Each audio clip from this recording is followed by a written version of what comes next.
Thanks for checking out this video. Don't forget, like and subscribe. Noon, but we got to talk about the death, Dave, of Hulk Hogan at the age of 71 this morning. Cardiac arrest. What do we know? I mean, that's basically what we know is that they came to his home and they were unable to revive him due to cardiac.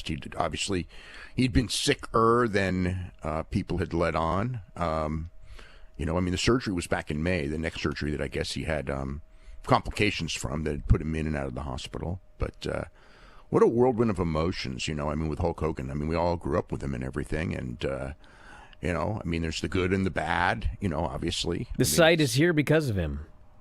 Really? He wasn't my favorite growing up. In fact, I did not like Hulk Hogan at all.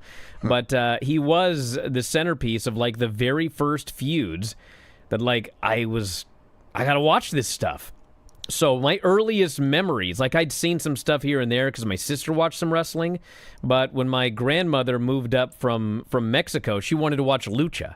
And, of course, we didn't have, Lucha Libre. So we put on WWF, and, Hogan was feuding with the Earthquake and all this. And I started watching the shows with her, and I just got hooked. And, my earliest memories are these Hogan feuds. And, later, my favorite match I watched over and over was Hogan and Warrior at the WrestleMania 6. And so, yeah, that's why this show exists, was those Hogan feuds that hooked me. Yeah, well, Hogan and Vince, changed wrestling forever. And if there was no Hogan, the WWF, Vince's expansion plans, I don't want to say wouldn't have worked, but certainly wouldn't have worked as well. He needed the guy. And I think Hogan sometimes gets short-shrifted as far as his impact on wrestling. It was just enormous. I went to see him. I had watched him, in the AWA, and I'd watched him before that too. When I first started watching, I saw tapes of him from Alabama, and it was just kind of like, the guy, the size and everything. It's like, that guy's going to be a star. He was really green then, but it was like, that guy's going to be a star. And then, he came to WWF originally, and it was kind of like Superstar Billy Graham copy, but he had no, the look was really big. Then he did the Rocky movie, and he went to the AWA. And he was already a star in Japan as well. He was already, when he first went to Japan, he took that place by storm immediately because he's just epitomized, blonde hair and big body and moved pretty well. And, they put him over really, really strong as a monster. And then Vern, took him to that next level, as the top star in the AWA. And we got AWA TV, so I saw Hogan, when he would come out on the San Francisco shows. I think it was at the show when he proposed, not in the ring or anything like that, but Linda was there by the dressing room, and she had told me the story, obviously their marriage fell apart years later, but he flew her to San Francisco. They were, she was in LA, and she was going I didn't know if he was going to break up with me, and then that's when he proposed. It was in San Francisco, I believe. Wow. And then the rest is history, the good and the bad. We can't ignore the bad. His final appearance, he was booed. Yeah, well,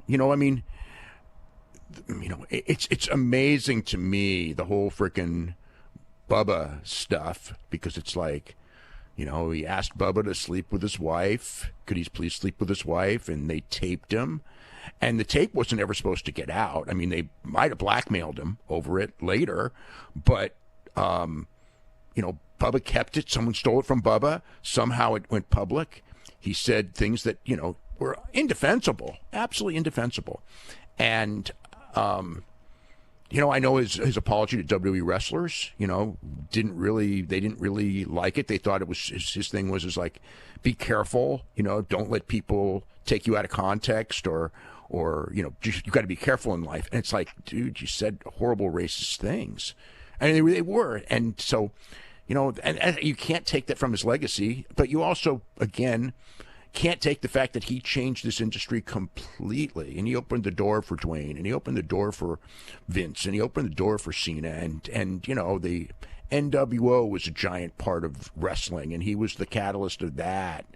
And, there's a flood of memories, of different things, and 71. It's just like that's too young. But I had been worried, especially in the last week. Just some of the things that you and I had both heard. Yes. I knew it was. I knew that it was. There was definitely something going on. It was very clear, and like Jimmy Hart had made the comment about everything is great, and then Bubba was saying he's near death, and we'd kind of been told, well, it's not that bad. It's not as bad as Bubba said, but it's bad, and then all of a sudden he's dead. So like just like 2 days before. Yeah, but I knew it was bad. I mean, like the way that those guys were coming out and saying stuff.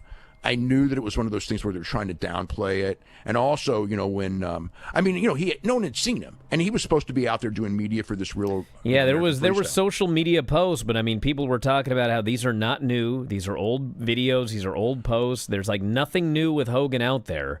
Right. And that's when people were really figuring, okay, well, something's definitely going on. Well, he'd been in and out of the hospital for sure. Yeah. And I don't know exactly what it was, coming out of the surgery, but I mean, his wife pretty much said some stuff, but he'd had the surgery, and I guess it just didn't go well. He had a lot of surgeries, between back, back and everything over and over. He was in a lot of pain, as he got older, and but yeah, it's like I dreaded the day, and the day came, and I'm very, very sorry for the people who knew him, and he changed our lives. Thanks for watching. Make sure you subscribe to the channel and click that notify button, and you'll never miss a video again.